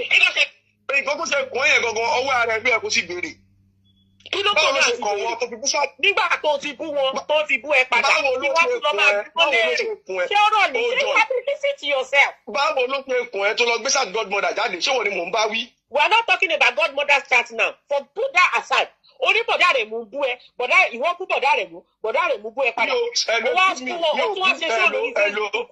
Ó wá fẹ́ fèsì mi ò bú, máa gbọ́ listen to me, mi ò bú níbi kankan. Òun ló ń blog tó ń dárúkọ mi, tó ń pèsè orí show kiri. Evidence wà náà. Ṣé Facebook máa ń parọ́ ni? Ẹ̀yìn ìgbà tó ń pèsè orí show tó ń bú ẹ yẹn, ṣé o kọrin fún wọn yes or no? Ó kọrin fún wọn balẹ̀ mi ò excuse me mi ò kọrin fún mo wá bá ìdí báyìí mo ní pé kó lọ sọ fún ẹwà pé wà ní ẹ̀kọ́ sàn wọn. Mama, I cannot what people are doing on their wall. I have spoken more than 50 times. Don't update for Mama. Don't update for anybody. Me or said anybody to update it for Mama anyway. So that one is just out of it because I have not seen any update. Bóyá kó lọ bá fáànù alára àyájọ láàbì kí ló lóun ń jẹ. Wàhálà gbogbo orí wọ́ọ̀lù ẹ̀ ni mo lọ mi ò rí bí kankan tó ti kọ́ bí fún Mama bẹ́ẹ̀. O lè má rí náà ní gbogbo èèyàn. Mi ò rí update kankan tó kọ fún Mama bẹ́ẹ̀. So maybe bóyá àwọn eléyìí tó ti wá kọ tẹ́lẹ̀. Update tí Alábìkẹ́ gan ṣe bóyá o caution ẹ̀ ni èmi Alábìkẹ́ ń bá wí mo dẹ̀ fẹ́ kó kọjá yìí ẹ̀ dáadáa ni. No. Alábìkẹ́ ò lè bá yín wí láíláí kò sẹ́yìn. Ojú gbogbo wa fọ́. Kò sẹ́yìn Alábìkẹ́ bá wí. Àwọn kí lorúkọ ẹ̀ ló ń bá wí. Àwọn àmì wọn ló bá wí. Update yẹn clear. Ètò ìṣàlẹ̀ tó bá wà. Àbíkẹ́ wo ayé ẹ̀ máa ta á mọ̀ pé òun ò lẹ́nu. Ayé ẹ̀ máa ta máa destroy it both emotionally and physically. Màámi ṣe mọ̀ pé ẹni tó ń sọ yẹn ẹni tí ò mú gbà tẹ́ màá ti Dorcas jọ bẹ̀rẹ̀ àlótú láyà ó wá sínú péjì mi tó wá ń bu mi bẹ̀. So kí wàá ní kémi wá sí. Nítorí ga fighting náà wọ́n ṣe embrace ìjọ kọ́sà má dàbí àwọn kájọ tó tẹ́ẹ̀mì ya wèrè kọ́ má dọ̀dọ̀ tèmi. Ó máa ń dùn mọ́ wọ́n tó bá ń búlì ẹ̀ tó bá súnmọ́ ẹ̀ tó bá súnmọ́ ẹ̀ ni kó má sọ̀rọ̀. Tó bá bú ẹ tó bá ṣe ó lẹ́nu tiẹ̀ láti fi bú tiẹ̀ padà ní. Ṣòṣẹ́ ti gbọ́. Ṣé bí okay so kí ni máa rìn excuse me kí n máa rìn káàkiri orí Facebook kí n máa fi wá nǹkan táwọn èèyàn ṣe káàkiri. How am I supposed to know that Alábìkẹ́ comment on your wall? What are you talking about? Kí ló ń sọ báwo ni mo ṣe fẹ́ mọ̀ Alábìkẹ́ wá comment sórí wall rẹ̀ sọ̀rọ̀ nìyẹn àbí sọ lẹ́nu? Irú ọ̀rọ̀ kúrò nìyẹn. Ẹni tó bá ti jẹ́ olórí tíìmù ó gbọ́dọ̀ máa fi ọgbọ́n ṣe gbogbo nǹkan tó máa ń ṣe. Okay don't worry àwa ti wà okay sí ṣá stay day your day we day our day. Ẹ má ta sí ọ̀dọ̀ Àbíkẹ́ ẹ má ta sí ọ̀dọ̀ Àlùjọ ẹni mọ̀. Ó ní láti sọ yẹn fún mi náà. Jẹ́ kí n sọ̀rọ̀. Ní sùúrù nǹkan tó ń ṣe fún ẹ òun ló ń bí ẹ nínú. And I'm trying to address it now because we have enough people listening now. Please leave Alujo alone. Ṣé bá gbọ́ná before ká kí wà ṣé bí jọ̀wọ́ mo ti máa ń wọ̀nẹ̀ lórí Alujo tá a bá jọ sọ̀rọ̀ pé tó máa sọ tó máa ṣe bẹ́ẹ̀ pé ó gbọ̀ ṣáà wọ̀ ni. Màmá mi ò mọ kankan nípa Alujo pé kí lè sọ mà. Ṣé mi ò wọ́n ẹ nípa Alujo? Ipe mi understand. Pé kò fi sílẹ̀ pé the campaign will always betray. Ṣé mi ò wọ́n ẹ nípa Alujo? Ṣé mi ì ṣe chat? Ìgbé tó yẹ Alujo ṣe bú mi tí mo fi block ẹ̀. Bẹ́ẹ̀ni. Ìgbà yẹn ló bẹ̀rẹ̀ lálẹ́ Friday like I don't care. Mama, tó bá ṣẹlẹ̀ kó lọ́wọ́ kó fún mi. The only reason why I protected Alujo on Facebook is this. Ní ìgbà tí àwọn ikú wà níbí, I sensed jealousy between Alujo and themselves. And they left, they started abusing me. And all I did was to protect him from death. That was all. Nothing more, nothing less. This person, because, for example, I don't have any issue. The issue he has is that, Alujo is getting rude. We don't want Alujo to be doing this. We don't want Alujo. Which now I have understood what they were saying. Because in the past, Alujo ló ń lò tó ń bú everybody now. Ó bú èmi náà náà tó ń fi block ẹ̀. Ó lè sọ pé ó rí náà. Tí Alujo ní ta ló ń lò mà. Alujo gbogbo bàtà máa ń gbé wá sórí láì ṣàtẹ. Gbogbo wa ló ń ṣe show fún. Kí ló yẹ kí n fi block ẹ̀ for 2 years? Alujo ò ṣe show fún yín gbà tí èmi àti ẹ̀ tó wà lọ́dọ̀ mi. Ó ṣe máa ṣe show fún. Mama kò ṣe show fún yín, ó máa ń support yín gan ni. Alujo can do that. If anyone has Mama kò ṣe show fún yín mà. Alujo ṣe show fún yín kẹ̀. No. Kí ló yẹ tí mo fi block ẹ̀ Alujo? Kí ká fi bá láwàjà tí mo fi block ẹ̀ for 2 years? Mo ṣẹ̀ṣẹ̀ wá ṣe ẹ̀ ńgbà tọrọ kóòtù yẹn ṣẹlẹ̀. Mo kàn rí pé block mi ní suddenly. Àmọ́ mi ò bú yín gbogbo àtẹ̀mọ̀ àti Dorcas wà. Ṣe wá bú yín rárá. Máa ṣe wá bú yín. Èèyàn ò lè wà lọ́dọ̀ mi kó bú yín náà. Jẹ́ kí n sọ fún ẹ tí èèyàn bá fẹ́ rí èèyàn tó bá ti pè yàn fún awareness wípé ẹnìkan ṣe nǹkan, try to attend to it. Agídí yẹn social media láwà ẹni tó bá gbà lọ ò ní gbà bọ̀. Mama, mo ẹ̀ṣẹ̀ bímọ ní mi ilé attend to everything and everybody. Sometimes bí wọ́n bá pè mí torí bí ọjọ́ yẹn sì tó pè mí. Mo look after ọmọ lọ́wọ́, òun disturb mi pẹ̀lú comment orí Facebook. Kí ló fọ́kì kàn mí pẹ̀lú pé èèyàn kan comment lò. Ẹ lọ face ara yín, that's what I told him. Àjùjọ ṣe show fún nígbà tẹjọ wà náà nígbà tí ó ṣe show fún mi mo rántí tí mo fi block nípa tí mo ní pé kí ló lọ ṣe ní ọ̀dọ̀ ọba ńlá. Ó ṣe show náà tó fàjà wá fún fi block. Òun náà ló lè ṣàlàyé fún wa pé yóò ṣe show bóyá kò ṣe show mi ò mọ̀ bóyá ó ṣe show mà. Mi ò ṣe show fún yín o. Ìgbà tó bá ńlá mà. Báyìí ìgbà tí mo jáde tí mo rọ̀wọ̀n èèyàn tó ń bú àwọn haters ni mo dá lóhùn. Mi ì ṣe show fún yín. Mo ti gbọ́. Anyway, ọlá àbáyé but next time tí ọ̀yẹ́ tó bá lọ́rẹ̀ tó bá pè ṣàkíyèsí nǹkan you attend to it. Orí Facebook wọlé ó jù sórí WhatsApp ẹ̀. Nígbà tó dà fẹ́mi àmọ́ ní kí wàhálà tó bẹ̀rẹ̀ kó sọ fún ẹ. Ó dẹ̀ sọ fún ẹ. Ó dẹ̀ ní pé kó lọ tanná sí chat. Ó dẹ̀ tanná sí chat. Àfojúdi nìyẹn náà.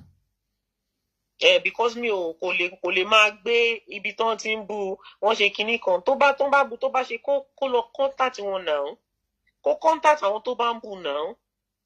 Kó contact àwọn tó bá arrest ẹ̀ náà, àwọn tó bá abuse ẹ̀, tó bá frustrate ẹ̀ náà. He doesn't need to come to me. If he feels that okay mama, irú àwọn tí Alujo sọ pé òun fẹ́ bú yẹn.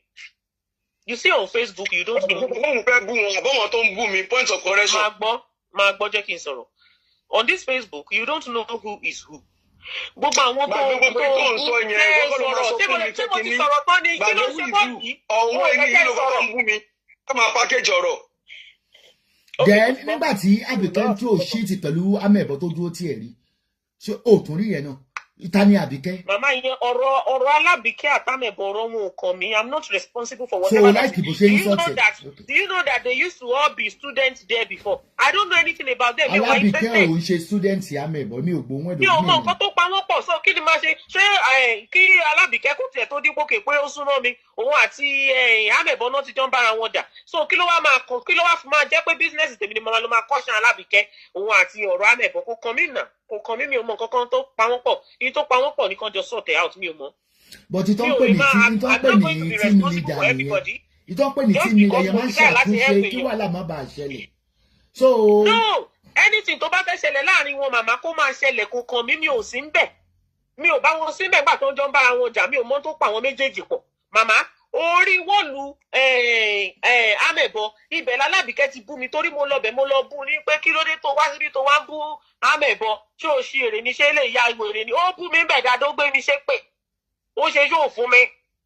so nǹkan tó pa wọ́n pọ̀ after that I don't know ó ló crop orí òun ó gbé sórí machine ó ṣe kinní kan mi ò mọ̀ nǹkan tó pa wọ́n pọ̀ mo dẹ̀ ti sọ fún stay away from okay gbà tí o mọ̀ nǹkan ṣé mi ò kí n máa ń parú irú ìjà yẹn tí màá parí pé àbúrò ẹ̀ ní fàmọ́ra wáyé tó fi ṣe ni. mama after ìgbà yẹn I think when the case of òun àti kí lorúkọ ẹ̀ bóyá òun àti. ṣé àbíkẹ́rò kó lè mú owó èèyàn lórí pẹ̀lú ẹnu ẹ̀ pẹ́pẹ́pẹ́pẹ́ wàhálà yóò bá kárí ẹ̀jẹ̀ ibi gbogbo ẹ̀jẹ̀. èmi ò mọ̀ nǹkan kan nípa òun. tó máa fẹ́ lò pẹ́ ní kó máa bọ̀ náà. kàn jọ sort ara wọn out Alábìkẹ́ is Alábìkẹ́ Dorcas is Dorcas and I am Dorcas. amẹ́bọ ni pé ó lóò sọ pé òun wà jẹ́ lọ́sàn Alábìkẹ́. èmi Dorcas is olókọ síbẹ̀ yẹn náà olókọ náà ó ló sọ pé. where is the evidence why I said the Pope jealous of Alábìkẹ́ wá gbà wá ọ̀rọ̀ jealousy náà ni. wà á tán mú àbùkẹ́ yẹn wà á tán mú jìyà ni kó má jarun padọ́dọ̀ mi kó dẹ̀ má dárúkọ mi lórí péjì. màmá kò sí ìyá àkọ́kọ́ tó fẹ́ jẹ Alábìkẹ́ ẹni kó post bí tí mo ti sọ pé ìyá máa jẹ́ tó bá bá mi ṣe fákàsì ìyá máa jẹ́. báwo ló fi máa bẹ́yìn ṣe fákàsì kí ló fẹ́ sọ kó ṣẹlẹ̀ sóhun tó fi máa bá yín ṣe fákàsì kí lè ṣe fún ẹlòmíì o pé ìyàwó ni ìfákàsì la máa fi yanjú ẹ̀ náà ṣé bí ó fọlọ́pàá gbé yẹn bí fákàsì tó fákàsì ni. Because ọ̀rọ̀ ẹ̀ o. kò sí mi ò mọ̀ kankan nípa ọ̀rọ̀ wọn tó bá níbi tó ti sọ pé wọ́n jẹ́ lọ́sẹ̀ let them post it on their wall kò sí nǹkan kan tó fẹ́ ṣẹlẹ̀ náà. If I'm not a good leader leave me alone. I'm not a good leader but I have a wonderful fan base and we are enjoying that. If I'm not a good leader don't worry about it. The people that love me they love me. The people that know me as a leader they know me as a leader. I know myself as a very good wonderful leader and that's why the fan base. mo sọ pé o kì í ṣe good leader mo ní èèyàn máa ń paná. náà àwọn tó mọ ṣe bẹ́ẹ̀ ó lé èèyàn tó kọ comment lórí Dorcas are not a good leader. Meanwhile they are one of those people that don't like the between you and I. So ẹni tó bá ní mi ò kì í ṣe good leader ìwọ náà create kíìmù kó jẹ́ ká rí bó ṣe máa ṣe kí ni bó ṣe máa direct ẹ̀ náà tí mo bá ṣe good leader yẹn ṣe kàn ẹ́ fi mí lẹ̀ náà. gbogbo ẹni bẹ́ẹ̀ comment aburú lọ́tọ́ bá gbé ẹ jáde pé kò wá sọ nǹkan tójú ẹ̀ tó kò parọ́ mọ́ rẹ̀. Dorcas is not a good leader. Ṣọ́rọ̀ nìyẹn. Ta ló kọ́ òun ni mò ń ka kọ́mẹ́ǹtì ní ìsìn torí mo ń blọ́ọ̀kì wọn bí bàbí mo ṣe ń wò. ẹ má blọ́ọ̀kì wọn inú èmi ò fẹ́ new profile tó bá dá sí lèmi ń blọ́ọ̀kì àwọn apá òkè yẹn wọn ò lè wá bí à ń ṣọ́ rẹ̀ ìjà tẹ́mi bẹ́ẹ̀ jà kò kàn wọ́n. ìkànnì why is Dorcas lying Dorcas is a liar. Gbogbo wọn tó dẹ̀ ṣe wà bí sìn màálù ti kún bí wèrè àwọn màálù wọn kọ́ bí lórí. ṣé tó bá ṣe ṣọ́ọ̀ṣì gbogbo kọ́mẹ̀tì ló máa ń roll up ni. gbogbo màálù tó wà lórí pláfọ́ọ̀mù fall and die kẹ́ kú dànù àwọn olórí burúkú olòṣì wọn ò mọ ju já lọ àfi bí àfiṣe wọ́n ti ṣépè ìjà olórí burúkú fáwọn wèrè wọ́n máa jà kiri bọ́ ṣe lè nẹ́ẹ̀kì ẹ̀jẹ̀ wá mú mi bá màmá jà kó wá mú mi kí n máa bú wọn mo ti ń bú wọn orí. èmi ò bẹ́ẹ̀ jà o ti gẹ́ẹ̀kì pọ́ìntì mi ló ń bí èmi nínú èkìní. ẹ kó sì lẹ́yìn. jẹ́ màá play show yẹn tí ọmọ yẹn sọ wípé yèbí màmá ní pé o sọ pé káwọn má dé ọ̀dọ̀ mi mo ń wò pé kí lẹ́yìn fira yẹn pé èmi ṣe charity ni. mama I think that person ó ti ṣe show àkàdá ó bẹ̀ mí nà Dorcas èmi ò ń parọ́ ó pè mí ó ní David Finity sọ fún ẹ wípé ọmọ kìíní kàbí nǹkan yẹn pé ó rúdù sí mi tí gbogbo wọn ń bẹ̀ lórí ṣọ́ọ̀tì pé àwọn ò lọ bẹ àwọn títà wọn tí kèrú wọn kọ́mẹ̀ntì pé tó pé mò ń sọ̀rọ̀ dáadáa nípa ọ̀gá àwọn làwọn ṣe lọ bẹ mo kàbọ̀ lórí burúkú lélẹ́yìn. No, I never said anything like that. And that person, no, David Infinity or something. Mama, I said anything so yẹn. Lẹ́yìn ìgbà tí mo dé, ó ti ṣe show, ó ti bẹ̀yìn. That lady, ó dìdí ṣe ìwọ full show. Lẹ́yìn ìgbà tó o dé kọ́ ọ̀rọ̀ recently ni mò ń sọ ti dé Dorcas ọ̀rọ̀ tí ò pẹ́ lọ́rọ̀ eléyìí. Mi ò mọ̀ yẹn gbà yẹn. Okay, nígbà tẹ́ ti sọ pé kò kàn mí, mi ò mọ̀ yẹn gbà yẹn, mi ò mọ̀ ẹni tẹ́ ẹ sọ. Anyway, mo ṣe sọ pé tẹ́ ẹ bá jẹ́ odó ẹ má kọ̀mẹ́ǹtì síbí o mi ò fi yín kérò ní. àwọn odó kọ́ ló ń kọ́mẹ́ǹtì. èmi sọ fún wọn ni kó máa wà kó tiẹ̀ máa yà sí bí ìmọ̀ láíláí. gbogbo àwọn màálù tẹ́rí. torí tẹ́ ẹ̀ bá kí ń ṣe ọmọ àlè ni lídà yìí ní kẹ́ ẹ̀ remain on your lane mi ìdè kó má dẹ̀ bẹ́ẹ̀ pé fẹ́lẹ̀ yín mo lò. mo ní tó kọ́mẹ́ǹtì nísìnyí mi ò rí wọn kọ́ kọ́mẹ́ǹtì bí rí bóyá wà yẹn. o fún mi lórúkọ wọn mi tó ń sọ kọ́mẹ́ǹtì pọ̀ kàn sáré kúrò kọjá. So tèmi sọ nìyẹn bí àpẹ o ti kọ́ fún nǹkan kùtù kọ́ fọ́ di pé remain on your lane tí n bá rí olórí burúkú ọmọdé ń bí máa blọọkì wọn máa dẹ̀ fún wọn lépè ní kó má dé sàkání mi bó ṣe yàn kan péré lówó mi mo wà fún tẹ̀lé mi ò ní ìdí àwọn fáǹsì ẹ̀ mi ò bá fáǹsì ẹ̀ so ọ̀rọ̀ àdùjọ yẹn bó ṣe rí nìyẹn àdùjọ sọ pé òun fẹ́ bínú ṣùgbọ́n tó kọ́ máa ṣọ update fún yàn wọ́n á gbọ́ pé kíní kan wọ́n save ẹ̀ náà ṣọ́ sèbù ẹ̀ wọ́n àwọn fáǹsì ò sèbù ẹ̀ tó bá sọ déètì àwọn èèyàn máa jáde fún ẹ. No, má sọ pé ẹ̀lò má sọ pé ta làlùjọ má sọ pé ta làlùjọ èèyàn ní mí mo ti lórúkọ ní tó mú ẹ má sọ pé ta làlùjọ èèyàn ní mí. èèyàn ní ẹ̀bọ̀ tó bá lọ bú wọn báwo ni máa lo language pé ta làlùjọ ṣé ó lè lo language yẹn fún ẹ ní. kí ló dé tí wọ́n kọ́kọ́ bú wọn ìwọ ṣe bú wọn. ó máa ń parọ́ o ó máa ń parọ́ bọ̀ kò bú wọn wọ́n sọ géètì ni ìwọ àti ẹ̀ lẹ́jọ́ ń jà torí ẹ̀yin lẹ́jọ́ mọ́bí tí ẹjọ́ dì sí. But kí ló kàn ṣáwọn àwọn ọmọ ewé ń ṣe bẹ́ẹ̀ ní síbi òun ọ̀ ní ṣọ́pdéètì ni fake profile kún bí ìlú àwọn ṣọ́pdéètì náà.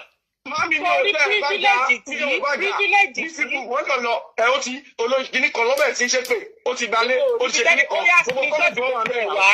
Screenshot ẹ̀ wá kó já rí privilege tí màmá gbogbo ẹ̀ ló rí àwọn tó bá máa defend wọn máa rí. Privilege tí màmá ní ò lè ní. Kí ni ọ̀rọ̀ privilege tí màmá ní ò ní kí ló ń ṣe ọ̀ hello if you abuse them they will abuse you back. Ṣé mi ni mo abuse wọn ni dé kí wọ́n bẹ táìmù wọn bẹ náà. Ṣé mi mọ nǹkan tó dà yín pọ̀ ni tó bá dà yín pọ̀ ní kẹjọ lọ sọ́ọ̀tì out náà. Kí ló fẹ́ dà wá pọ̀ ṣé mo mọ̀ wọ́n rí ni. Lọ́rọ̀ kan tó ti pé ìwọ lòun extend the fight Dorcas ìwọ lòun extend the fight. Tí mo ṣe sọ fún ẹ yìí òun náà ni màá ṣe sọ fún ẹ anybody tó bá bú ẹ lọ face wọn is none of my business just face them. Dorcas ó ti hàn pé olùràn pípé jáde. Ẹ ò mọ̀ pé gbogbo wọn ni mo mọ phone number àwọn mo mọ̀ wọ́n ni. Màá rẹ̀ mú tó ń bú mi káàkiri tí mi bá tẹ̀ lárúkọ wọn tó kù. Kí ni wọ́n bú Àrẹ̀mú fún? Déètì wo ni mo bú Àrẹ̀mú? O kọrin fún Àrẹ̀mú ńgbà tó kọrin fún. Ìjọ wo ni mo kọrin fún? Ìjọ ni mo kọrin fún. Orí tó kọ fún Godfather lọ gbé repost ẹ̀ sórí wọ́ọ̀lù ẹ̀ kó lọ tún gbọ́. Ó ṣe kí ọ̀rọ̀ Godfather tó dé ni Àrẹ̀mú ti ń lọ sórí platform ló ti lọ ń kọ́ ló ti ń sọ gbogbo ẹ̀ lóríṣiríṣi. Kó tiẹ̀ máa kọ́ ọ̀dẹ̀ sáka ní ìwà wo Àrẹ̀mú kọ́ ẹ̀jẹ̀ kí n ṣépè fún ìyàwó ẹ̀ má dé ọ̀dọ̀ àwọn ewé ẹgbẹ́ awolawo ìlàwó wọ́tọ̀ ní àṣẹ òsì ẹnu ẹgbẹ́ o. He was once your mama Àrẹ̀mú bọ̀dá Àrẹ̀mú tó ń sọ ìpàdípàdí ẹ̀ ní tẹ́lẹ̀ o ṣé wọn kì í fún ẹ lówó wọn kì í fún ẹ lówó wọn kì í pẹ́ ẹ kí n jọ pẹ́rẹ́ yín. owó ló ń fún mi ìpàdípàdí. Bọ̀dá Àrẹ̀mú ò fún ẹ lówó rí.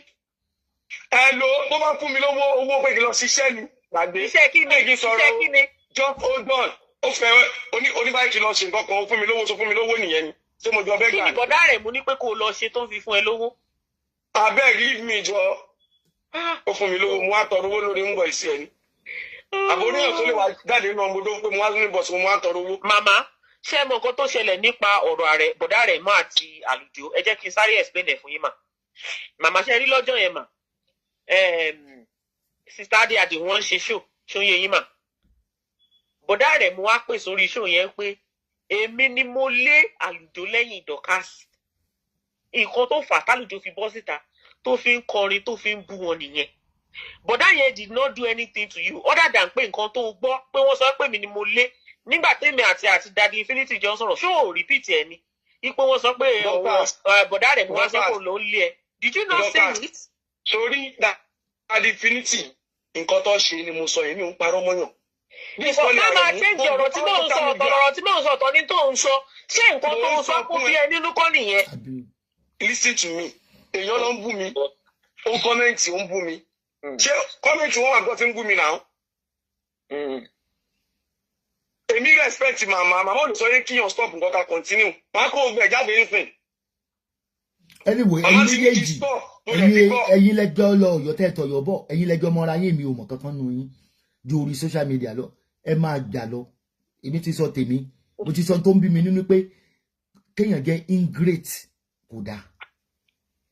Èmi ò kì í ṣe ingrate o màmá ẹ má bínú fún gbogbo nǹkan tí Àlùjọ tó wá parọ́ èmi ò ṣe ingrate. Irọ́ wo ni mo pa mama yìí ìpọ́nlẹ̀ lórí ọ̀kan. Àmọ́ ọ̀rọ̀ tálùjọ wá pa fún yín mà ẹ má bínú ọ̀rọ̀ yẹn ti yé wa má wọ̀ọ́rí ọ̀rọ̀ ti yé wa ibi tọ́rọ̀ ti wá ti yé wa. Irọ́ wo ni mo pa ọ̀rọ̀ wo ló yé wa irọ́ wo ni mo pa. Ọ̀rọ̀ ibi tó fa problem sí ó ti yé wa. Kò sí ìgbàkan tó fa problem. Kí ló tún ṣẹ́kù tó tún fẹ́ sọ kí ló tún ṣẹ́kù tó tún fẹ́ sọ kí ló tún kù. Màmá ní o appreciate oore ló bí ọ̀wọ́n nínú ọ̀sán fèmí náà kò ń ṣe pé báyà Àlùjọ ló fa nǹkan kan Àlùjọ ò fa nǹkan kan má yí blame tiẹ̀ má yí lé mi lórí. Nípa ti lọ́ọ̀yà yẹn lèmi ti tíra. Pé pàtó sẹ́ndẹ̀ yẹn kò yẹ kó o bú ẹni tí mo pè pé kinní kan kò èrò wo ló sí mi lọ́kàn tó fi ń bú wọn pé white. pẹ̀sìn rọ́ọ̀kì nìkan torí mo ti blọ́ọ̀kì ẹ̀ dànù kúrò lórí pláfọ́ọ̀mù mi ìyẹn ni o ṣe wá ń kọ kíní síbi pé àlìjẹ́ ìṣe 3 face àlìjẹ́ ìtọ́rọ wá tọrọ owó tí mo blọ́ọ̀kì ẹ̀ dànù tí mi ò fún ẹ 1p sórí bẹ́ẹ̀ ṣe máa ń rìn kiri lórí Facebook nìyẹn gbogbo yín làdẹ̀ mọ̀ gbogbo yín làmọ̀ ó tọrọ owó mi ò fún ẹ lówó mi ò jẹ́ lówó ó rẹ̀ tún sọ pé Dorcas ṣe 3 face yóò ṣe jẹ́ 3 face ẹ lọ ṣiṣẹ́ ẹ lọ ṣẹ̀ṣẹ̀ mi náà ṣe ìwọ tó ń jẹ́ Tèmítọ́pẹ́ Isaac yẹn jẹ́ ń blọ́ọ̀kì ẹ̀ kó lórí péjì mi ò rẹ́ bí. tọrọ owó lọ́wọ́ mi tí mi ò fún ẹ lówó tó bọ́ sí dísìn tó ń ṣe Dorcas ṣe 3 face fi mílẹ̀ jẹ́ 20 face kòkò ẹ́ mi ò rò bóyá wọn là ń bá wí bí mi ò dẹ̀ pè sórí iṣu ẹ Dorcas ṣe 3 face. ṣé o mọ̀ pé gbogbo nǹkan tó ní dọ́ka ètò ní Àlùjọ wa sọ fún mi gbógiri ò bá lana aláǹgbó lè wọ bẹ̀ṣà. bẹ́ẹ̀ ni ó ti yé wa. nígbà tí nǹkan ń rúbọ̀ tó ti ní kó kádé ò ti caution ò ti ṣe necessary kò sí nǹkan kan tó ní pé kó ṣe update pé kẹ́ni kankan má ṣe update fún. màmá òun àti wọn mama mo ń tọ́ mọ́ my baby is just 6 months old ma Talujogun ò bá jẹ́ a very heartless person Alujo is not a friend. báwo ló ṣe máa ń bú mi báyìí tó gbé mi ò gbóyè bò máa bú ẹ padà wà heartless ni ṣé yẹ kó bring up. máa bú ẹ padà àwọn ọmọ ẹgbẹ́ àmà ni wọ́n sọ̀rọ̀ sí ẹ̀ ń sìn yìí wọ́n rí ìgbà tó ń bú mi o. no tó o bá ń ṣe pé o tọ́ ni náà tó o bá heartless ṣé yẹ kó bring up an issue for Dorcas. Listen, let me tell you something when they wanted to roast you on Facebook. jẹ́ ìsọ̀rọ̀ nígbà tó fẹ́ sí ẹ̀ jiná lórí Facebook tó fẹ́ roast ẹ̀ tí màmá tí gbogbo wọn sọ fún mi pé Dorcas yóò ṣe èrè fọ́mọ ilẹ̀ wọ́n á ti jẹ́ wọ́n á ti rún ẹ jẹ. kí ni wọ́n gbà fún ebi pàtó bẹ́ẹ̀bi tí mo fi lówó ṣé mo gbà kí ló gbà fún. Dorcas tó bá sọ pé mistake ni pé àjọ wà á jẹ́ pé mistake náà ni gbogbo ìgbà tí ọ̀wọ́n àǹtí tíbi tó fẹ́ ṣèkà fún ẹ tèmi náà dúró ṣé màá sọ pé mistake. kí ló fẹ́ ṣe ìkàwé ló fẹ́ ṣe fún mi tó dúró. Dorcas jẹ́ ká jọ máa mọ̀re ó dúró tì mí mo appreciate ẹ àmọ́ wọ́n máa sọ pé ẹlòmíì ò dúró tì ẹ. ìkàwé làǹtí tí bí fẹ́ ṣe fún mi tó dúró ìkàwé ni mo bẹ̀rẹ̀. ó dúró tì mí mo appreciate ẹ.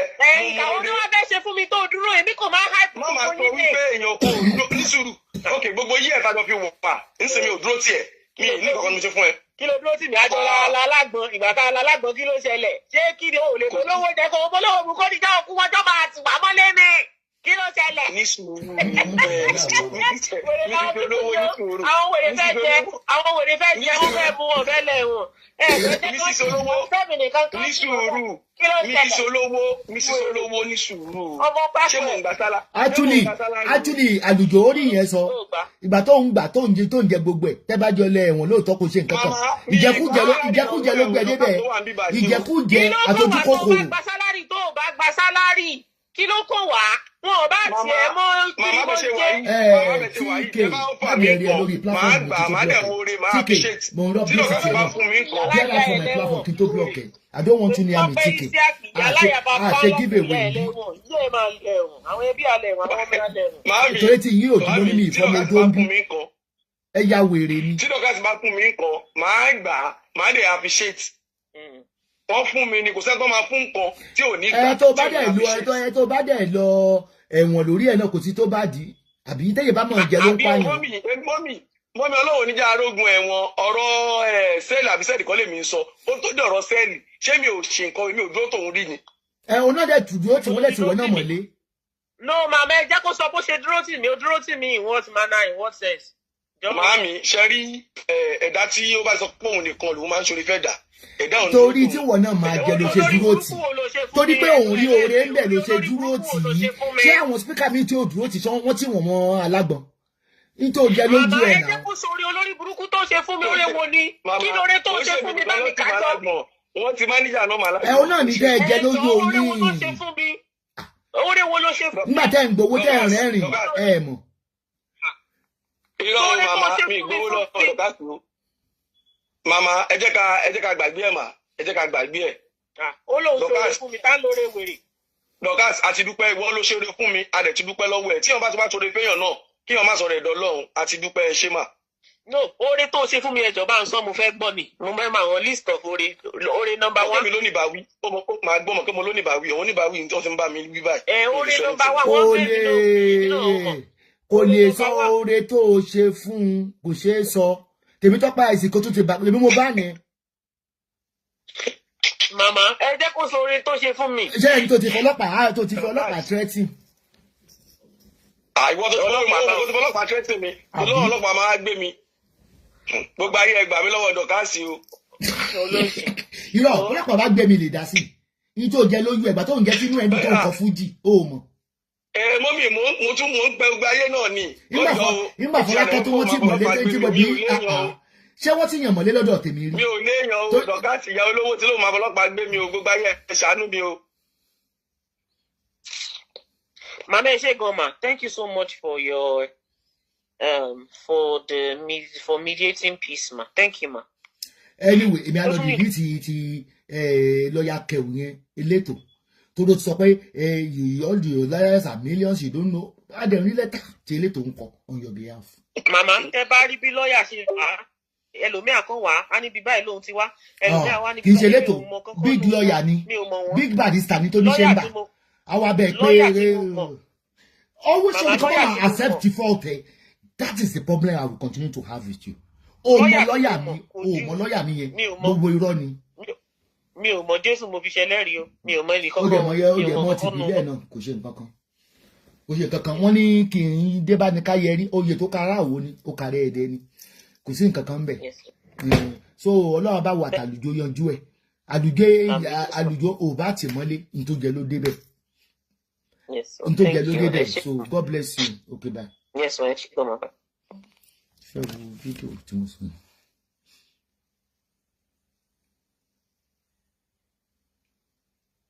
The last time I called into a particular show, a Yinka show, to give candid advice to this particular family.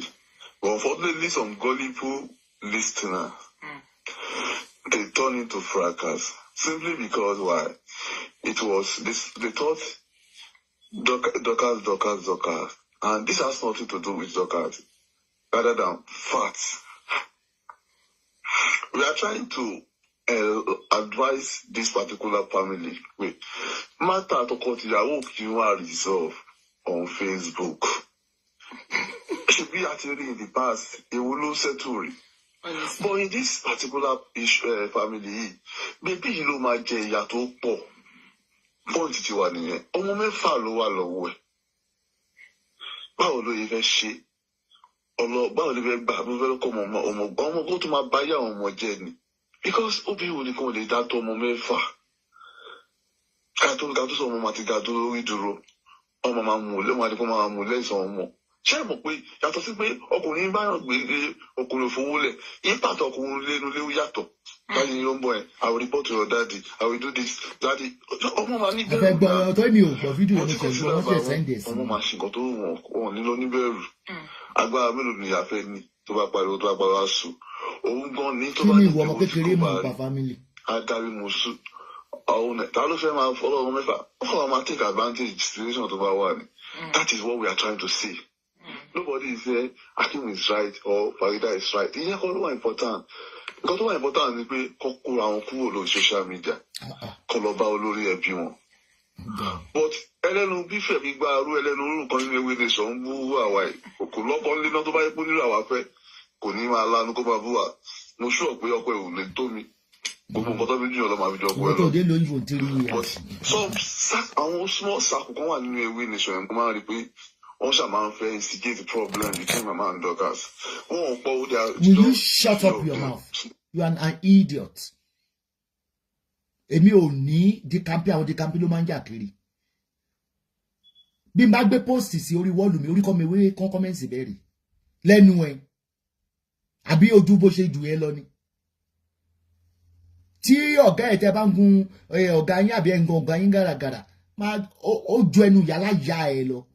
Ebi ti download gbogbo àwọn information ni o. Ó rẹ́ pé mi àti ẹgbẹ́ máa ṣe show. Àwọn kan wá wọn lẹ́nu ìwé ni ṣe wọ́n ìbí ẹtẹ́mì tí ní ìwé ni ṣàbó ìyá wèrè ni. Èmi mo ṣẹ̀ṣẹ̀ ń gbọ́ ni. Ẹ jẹ́ ká máa gbọ́ lọ. Wọ́n wà mí nífò. Torí ẹ̀ ni a ṣe máa ń. Àwọn ewé ni ṣe wọ́n wà mí nífò. A lè wà mí nífò torí àwọn money laundering wọ́n sì lọ́dọ̀ ti wà. Wọ́n gbowó olówó fún àwọn gbowó cocaine fún àwọn gbowó olè tàn jà. Olè owó EFCC wọn gbé fún wa. A lè máa wà mí ní fún tí ó rí pé ohun tá a fọn fún fèrè ní fèrè ẹ̀ ń fọn. Wọ́n wà mí ní fún bó ṣe wà mí ní fún yẹn. Wọ́n ń fi mí ṣeré. Wọ́n ń fi mí ṣeré. Mo sọ fẹ́ pé wọ́n dẹ̀ ló máa ń pe àwọn kan lẹ́yìn pé ẹ má jọ wọ́n sọ fún mi wọ́n gbé sórí fóònù kan gbé mi ó ní màmá kíní kan mo dẹ̀ ń gbọ́.